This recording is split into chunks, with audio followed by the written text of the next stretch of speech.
Hi guys, I'm doing something quite different today. I'm going to flip through a photography magazine. This one's called Living with Photography. It's a Japanese publication. This is from summer of 2020. It says Living with Photography. Um, it's quite a cool magazine, and the reason I'm flipping through is because this this issue is quite sought after. If you're a fan of Stephen Shaw, then maybe you'll like this one. And also, you may be living overseas and you've never seen this magazine before, or you haven't seen many Japanese magazines that are published. So I thought it was a good chance to show you guys this. Magazines are still very much in high amount of publications in this country. Was that even English? There are a lot of magazines still published here in Japan. Bookstores have um, lots of magazines available. When I go back to Australia, sometimes I struggle to find any magazines in the news agency anymore. I do love magazines. So this is it says Sekai no Shashin News. So this is a news about photography around the world. Um, Pretty cool.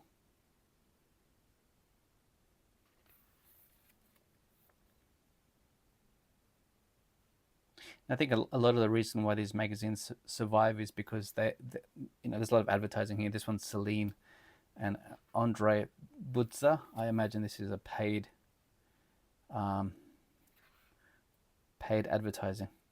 Okay, here is Stephen Shaw. Um, my Japanese is okay. I studied a lot before, but I really haven't kept up with it. And um, I mean, that says Stephen Shaw. Um, I know he says he's 14 years old, but I'm not going to spend that much time reading that. Okay, now to Stephen Shaw. Um, if you like color photography, then I'm pretty sure you would know who he is. If you're new to photography and are looking for some older kind of classic uh, color photos, I would definitely recommend Stephen Shaw. He has this great ability to fill his shots with complementary colors. So the greens and the reds. I mean, yeah, it's. I think he's definitely very talented. Obviously, he has an eye for color. He does have some black and white work. I think his color one is more successful. It's very cinematic. And these photos are taken in 1974. So you'd imagine he most probably carries around his Leica with some, I don't know, Kodachrome or something. Um,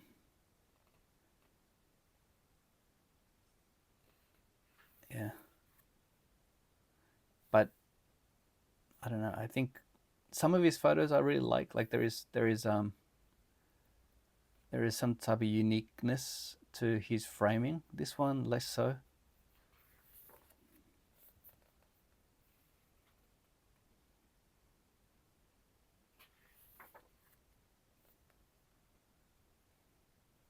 The second pair of feet he's captured.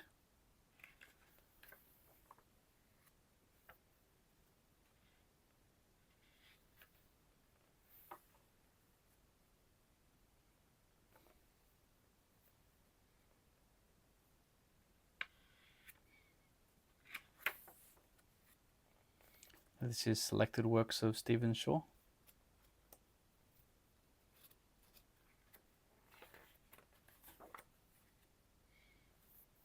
It says the Velvet Years. I think he got started in Andy Warhol's factory, so maybe there's some Velvet Underground photos.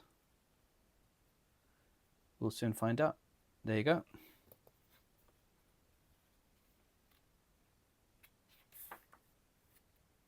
Conceptual sequences.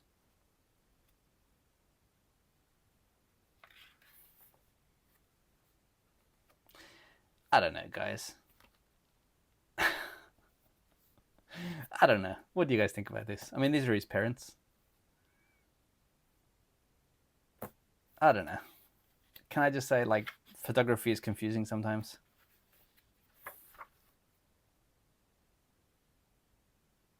There's a guy called is it Dwayne Michaels, Dwayne Michelle, Dwayne Michaels, Dwayne Michelle. He does photos like this. If you like this kind of stuff, maybe you'll enjoy that. I mean, I guess that's why they called it conceptual photography. Is that what it's called? Conceptual sequences. I mean, this is northeast, east, west, southwest. I don't know. Okay. American Surfaces. I do have a book called American Surfaces, so I guess these are from that book. Another pair of shoes.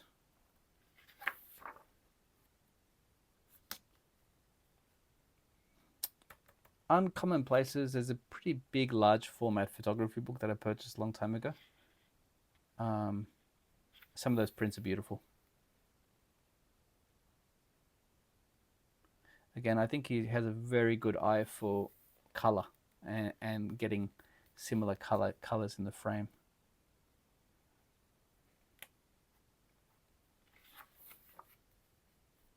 This is the cover of one of his photography books that I have as well.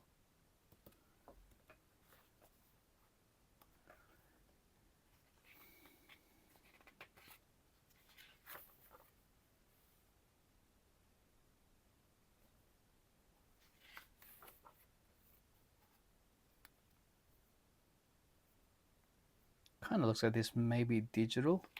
I think some of the black and whites are a little bit, they don't pop, do they?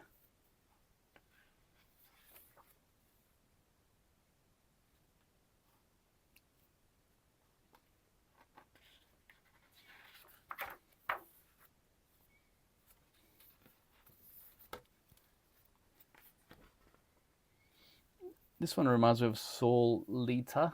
Saul Leiter. I think I've mentioned it before.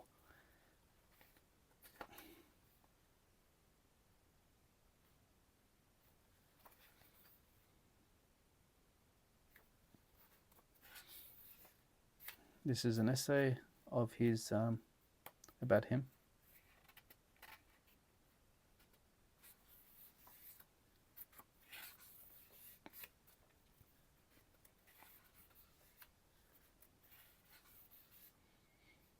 Sources of inspiration. Things I learned from Stephen Shaw. These are the artists that maybe influenced him: Walker Evans, Eugene Ajay, Ed Rusher, JMW Turner.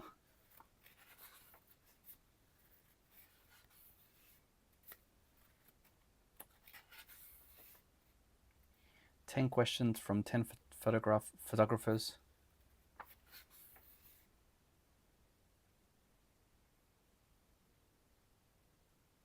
I assume this is where they've chosen their favorite photos of Stephen Shaw.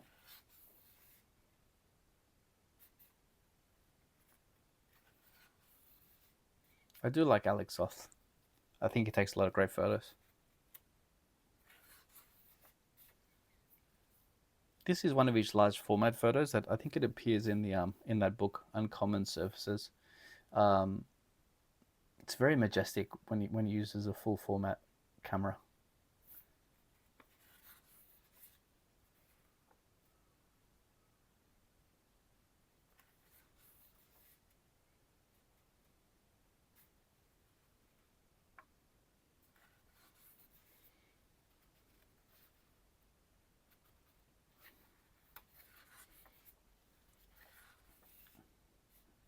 Okay, so this is an English, the original English essay, which I'll definitely read. And also great, 10 questions from 10 photographers. I didn't realize they had an English translation. The paper quality, you have some shiny paper and then some rough paper. This is pretty cool. And that ends the Stephen Shaw section. The next section is more contemporary photography.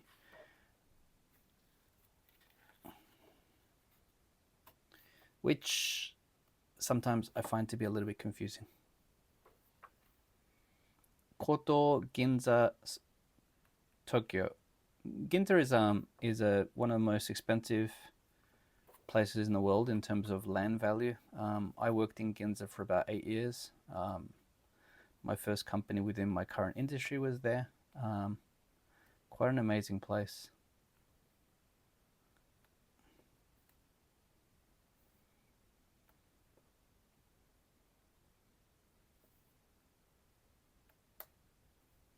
Some of these buildings haven't changed all that much. You may still find, these big buildings, but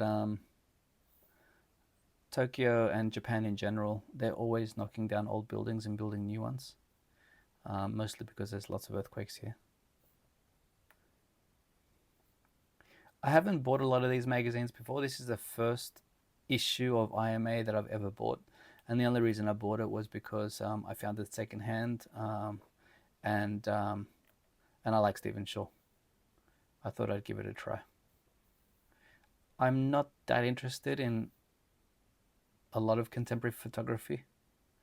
There are specific artists that I like, but I don't have that much patience for exploring them much now, which is my own fault. Anyway, I thought I'd give you guys an idea about what this magazine is like. Hopefully you enjoyed that. Have a great day ahead.